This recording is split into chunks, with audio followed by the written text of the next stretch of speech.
So, to get things started, I'm here with Andre Major, an immigration attorney in New Jersey. We're talking about the difference between the visa application process for Afghan refugees and for those coming in at the southern border of the US. So, what is the difference?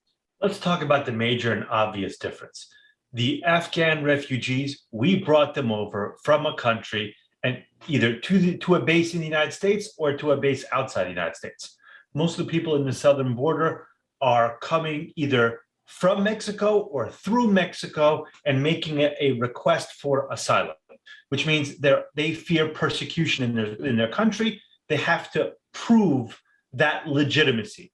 Now, the Afghanis themselves are coming in one of three ways. So one is Special Immigrant Visa. Those are individuals that work directly with the U.S. military. There's a 14-step process. It's very long, it's very cumbersome, and it was delayed by COVID. The second category are P2 or Priority 2 visas. Those are individuals that worked with agencies that were supported by the US government.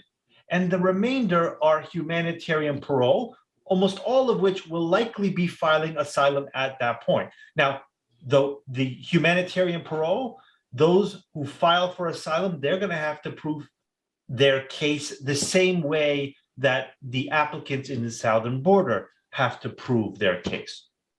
In the southern border, they come in, they're processed, and then they're detained or they're released, and they go on their way. And if they, whatever conditions that Customs and Border Patrol feels appropriate at the time, the Afghanis, they're not leaving the military base, as I understand it. They're not free to just come and go however they choose. The Special Immigrant Visa, part of the 14 steps is a vetting process.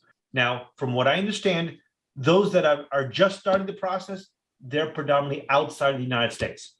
They're going to go through at least a preliminary security screening outside of the US at a military installation, and then they'll be brought to the US. So, my understanding is that there's less freedom with the process for these Afghan refugees, but the process is streamlined.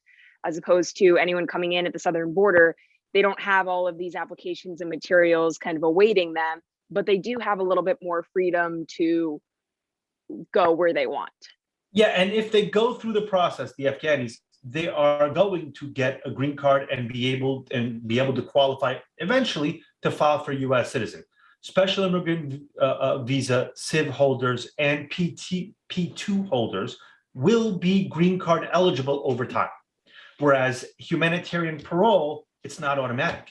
And asylum may get it if they prove their case. If they're not, they may get deported, or under certain circumstances, they may get an order of deportation, now referred to as removal, but allowed to stay with employment authorization.